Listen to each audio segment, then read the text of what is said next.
We're now going to have the first of our panel discussions, and the topic of this particular discussion is key success factors in building long-term relationships between stakeholders. And joining me today we have David Greenhalgh, who is the country manager for Qatar Mott McDonald. David has over 38 years experience in the construction industry, of which the first 15 years were in the transport sector.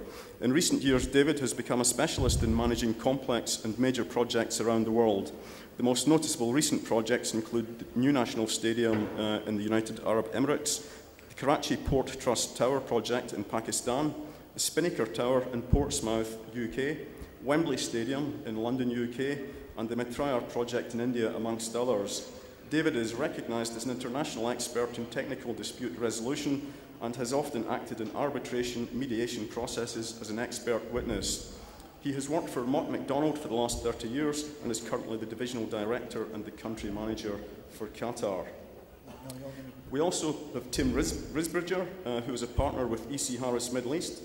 Tim has 25 years of experience delivering programme management, project controls, commercial management and procurement services on major programmes in the aviation, port, rail and highway sectors in the Middle East, Asia and UK.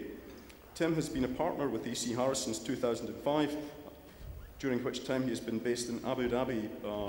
Prior to arriving in the Middle East, he was working on the 4.3 billion Great British pounds Heathrow Airport Terminal 5 project, where he became head of cost management for the whole programme and sat in the T5 project board.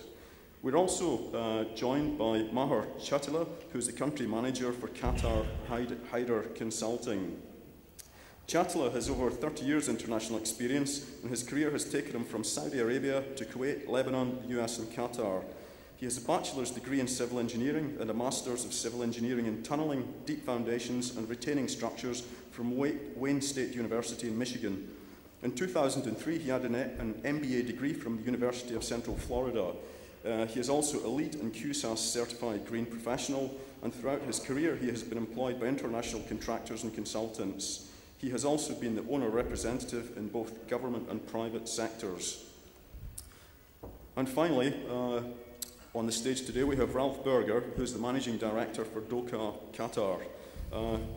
Ralph has specialised experience with Doka in managing hundreds of complex formwork projects encompassing bridges, tunnelling, residential and commercial building construction. Berger recently relocated to the region as Managing Director for Doka, Qatar. He's a civil engineer, and his history with Doka dates back to 1990 in Germany, where he successfully restructured operations to yield profitability and win prestige projects with European giants such as Hochtief, Bilfinger and Berger, Strabag, Zublin and Max Vogel. His leadership has already shown a high impact in Qatar, where Doka has a high penetration in the market and is successfully working on strategic projects in all sectors towards the Qatar Vision 2030. His professional affiliations include being a featured guest lecturer at the University of Karlsruhe, Germany, and being a member of the Association of German Engineers. Besides the formwork technology industry, Berger was Managing Director with Sales and Operations responsibility for one of the largest facade contractors in Germany. Now, before we start the panel discussion proper, David Greenhalgh is going to give a presentation which is an overview of transport infrastructure in Qatar. To quote David, he intends stating that the challenge ahead in integrating stakeholder requirements into a string of interrelated mega projects is something that the industry should take very seriously, and in seeking to work with these, and he seeks to work more closely with these stakeholders to try and find more effective and efficient processes. So with that, I'll hand you over to David Greenhalgh, Divisional Director and Country Manager, Mott McDonald. Thank you.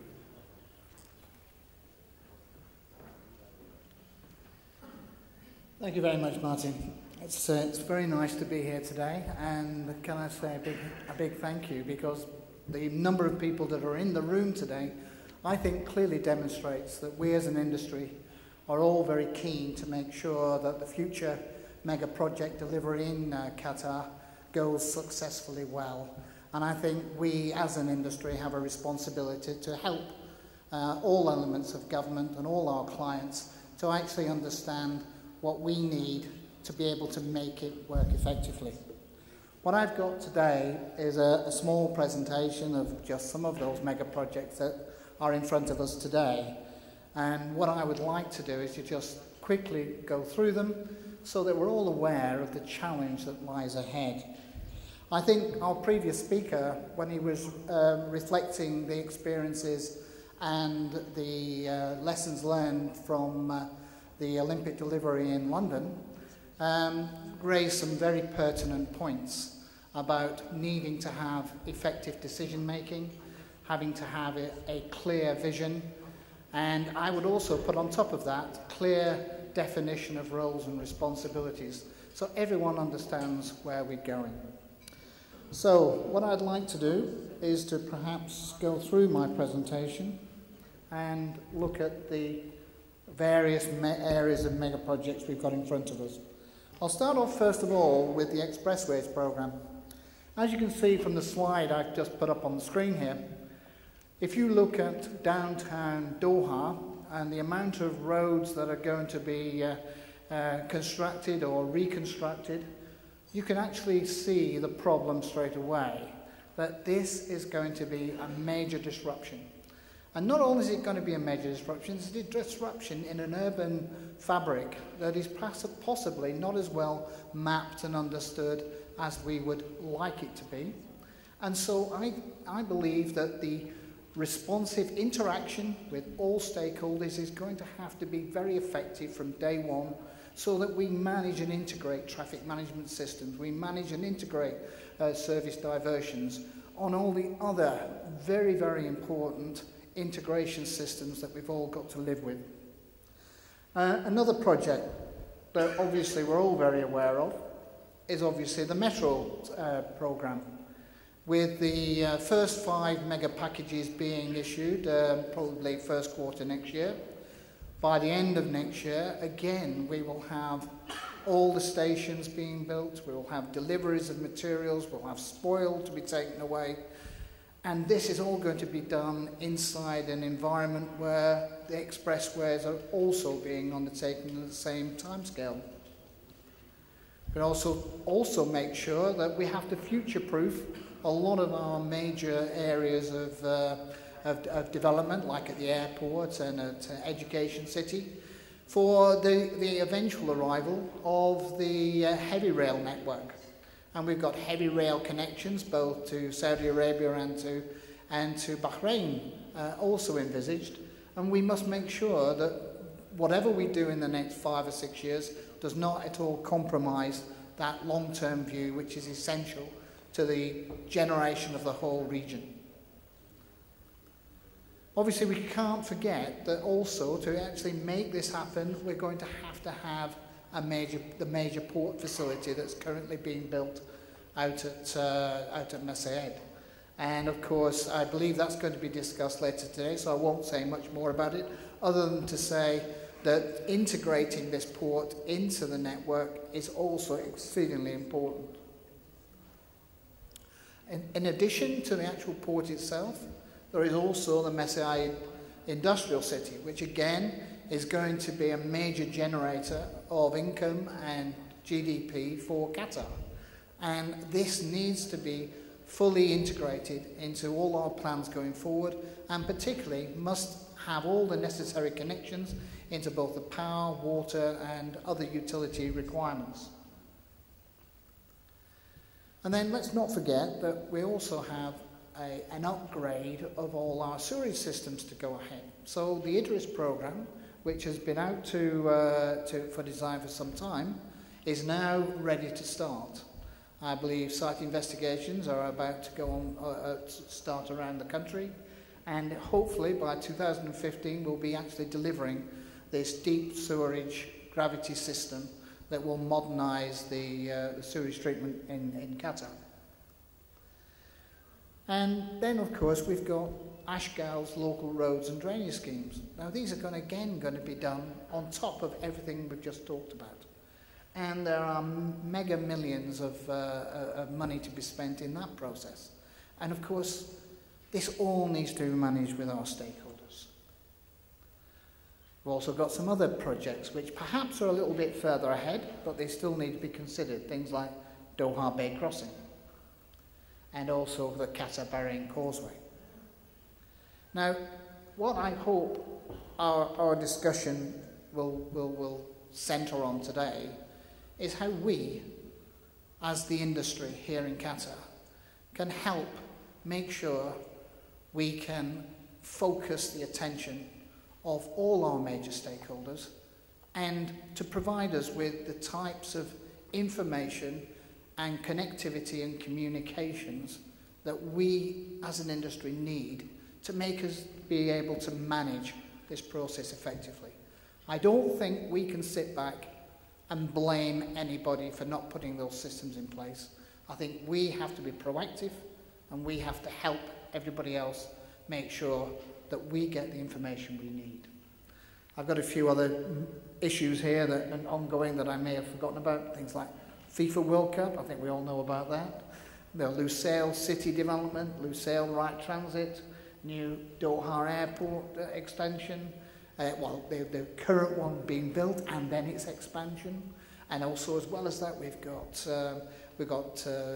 Musharrib and many other like Al Rayhan shopping centres and many other commercial developments. These have all got to be integrated, and I think we as an industry need to take the responsibility to make sure we have those contacts with government. I mean, just before I sit down, the one thing I would say from my perspective, and I'm not putting myself as an expert in Qatar or an expert in the Middle East or an expert in stakeholder management, but from my 38 years of being in this industry, the most important thing that we all need is clarity of roles, responsibilities, and where the governance actually sits and how we can gain access to the right information at the right time, and where change is necessary and we need to have a change to certain things, like for instance in an urban environment, services are never in the right place, things slip, things can't be done when they want.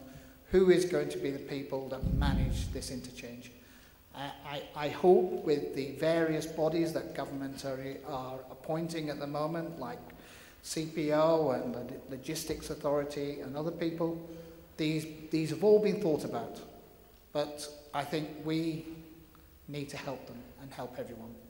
So on that basis, I think I'll now hand back to Martin, who will explain what questions we're all going to be asked. Thank you.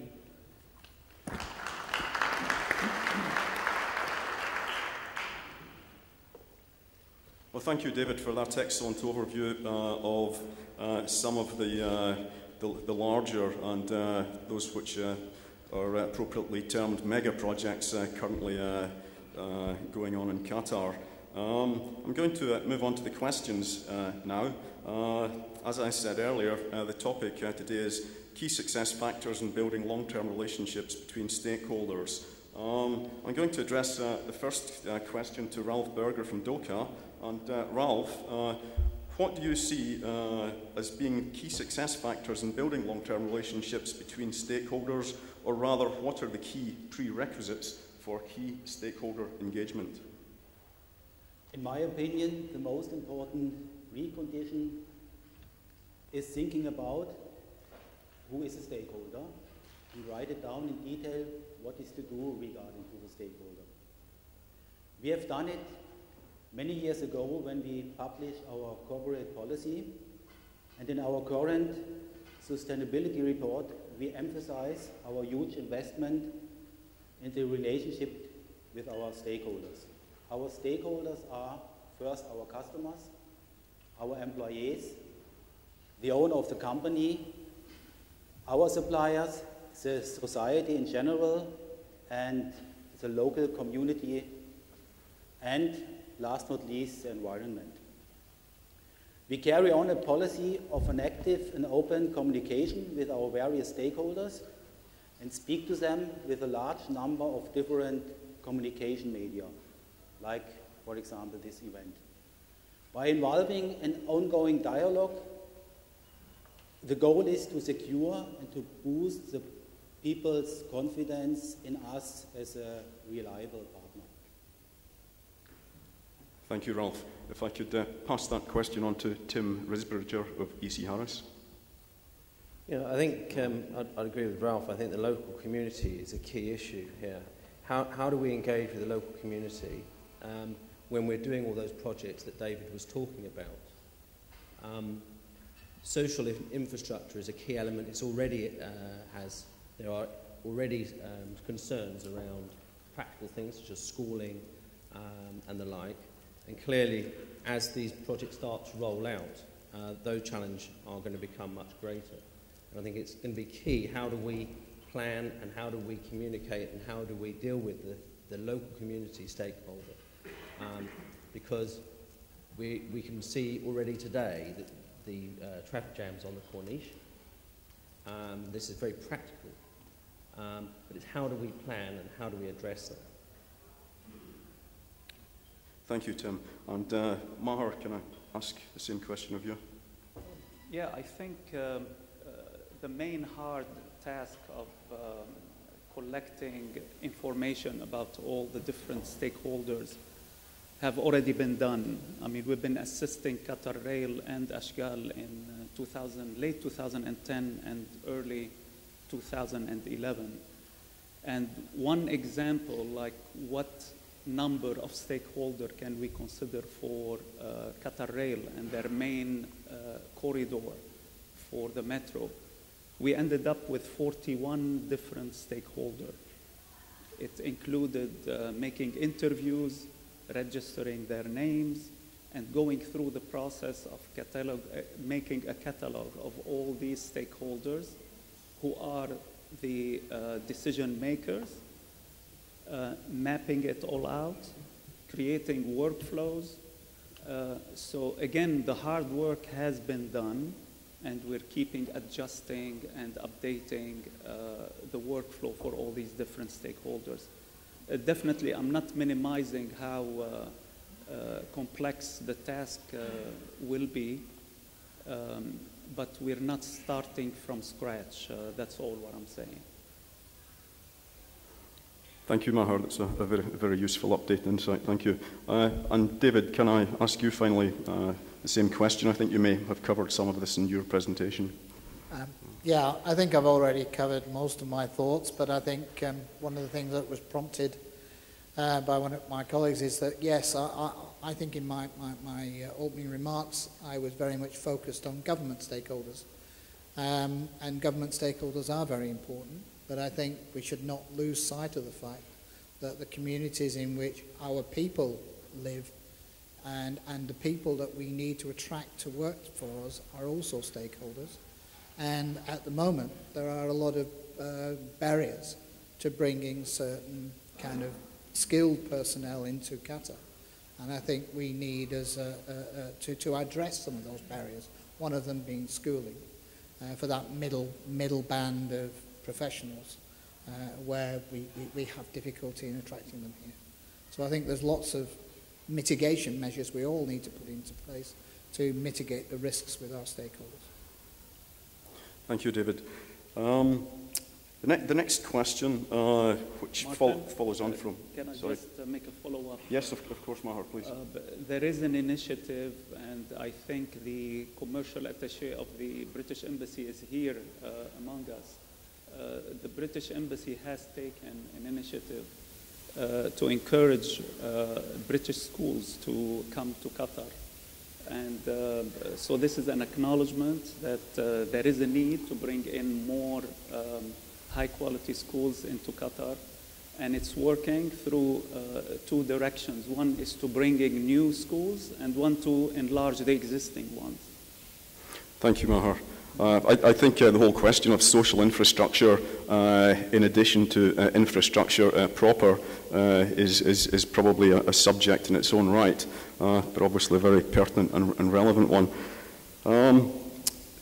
Moving on to the next question, do you perceive particular obstacles and difficulties in Qatar to do with the organisations and institutions that you will have to interface with when taking these developments forward? For instance, changing senior management, perceived lack of transparency. Are these issues that you perceive as presenting difficulties, and what would you see as being possible solutions to address this?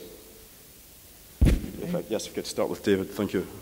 Right, okay. I mean, I think the challenge is definitely there, and I understand that. I think each one of the bodies fully understands what they are, what their vision is, and what their roles and responsibilities are. What I'm not certain of is that I don't think there is a common understanding of the wide variety of responsibilities of government stakeholders that is easily available to the industry. I know that people who have worked here for a long time and have got big insights into government entities will know who all the people are.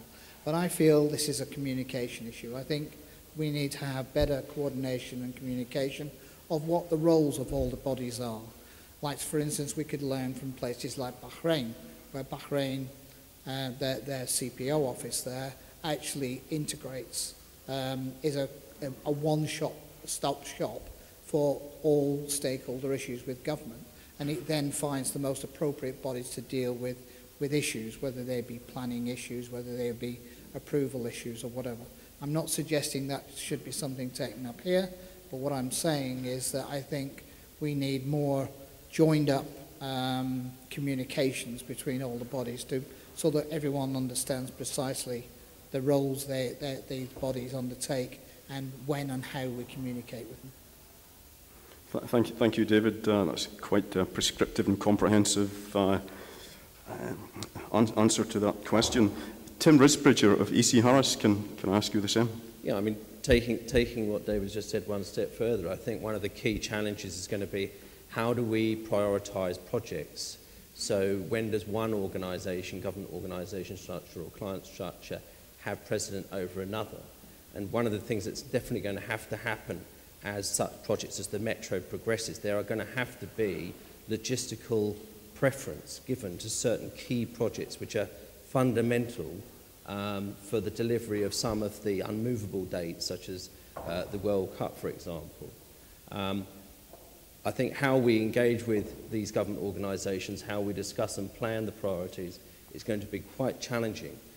And this is common across the world, this isn't something that's unique to Qatar, but we're all very precious of our own organisations and our own programmes.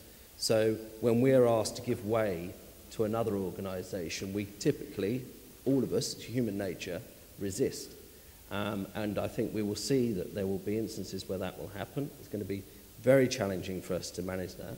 And it is something that an organisation such as CPO may want to take up, because I foresee that prioritising certain key infrastructure projects, and clearly the Metro is one, is going to be a very hot topic within the next 24 months, I would have thought. Okay. Thank you, Tim. And Mahar Chatala, if you'd like to share your thoughts, thank you. Yeah, I think the biggest challenge, we have so many projects that are all intersecting and actually they're layering each other. So even prioritizing at this stage is already behind us.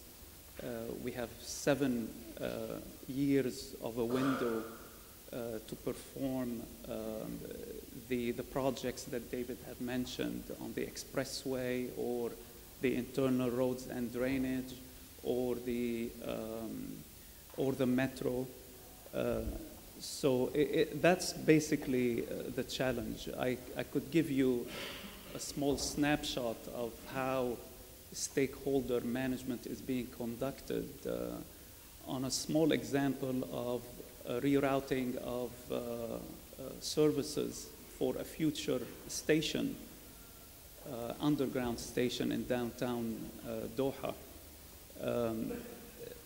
Every utility still has to go through its own authority.